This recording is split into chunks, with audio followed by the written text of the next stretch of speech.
In this video, I will show you the slip-slip knit stitch, often abbreviated to SSK in knitting patterns. This stitch is used to decrease the number of stitches in your work. It is often used to shape the tip of a sock toe or the fingertips of a mitten. This stitch is a left-leaning decrease. You can see here I have 3 stitches to the right, a stitch marker, and 9 stitches to the left of the marker. The marker will help us know when to decrease and help us see how the stitches have decreased.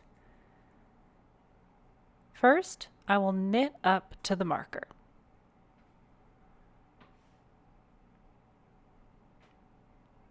Once you reach the marker, simply slip it to the other needle, and then I'll knit 1 additional stitch. Now we will work the SSK stitch. First, slip 1 stitch as if to knit it, but don't actually knit the stitch, just slip it to the right hand needle. Then once again, we'll slip another stitch as if we were going to knit it to the right hand needle.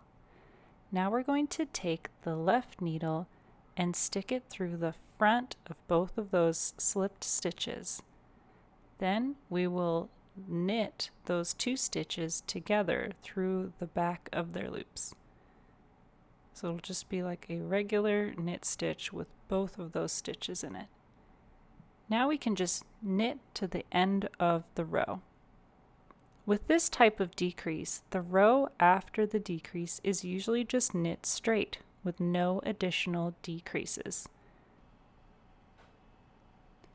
So in this case, I will just knit the wrong side row in straight purl stitch without making any more decreases.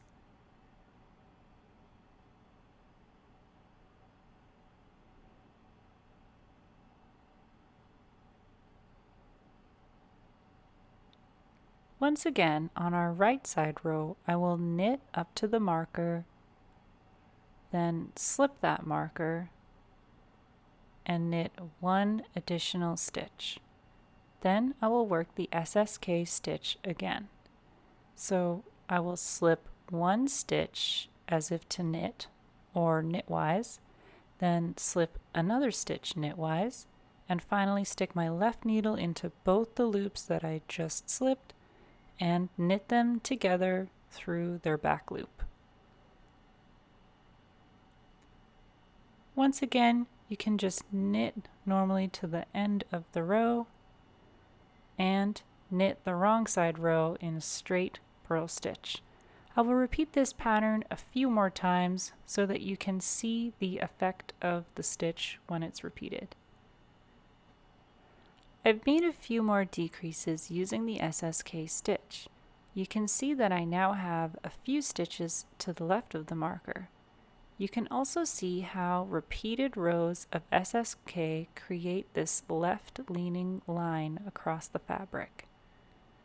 This makes it an elegant choice for decreasing the number of stitches in your work.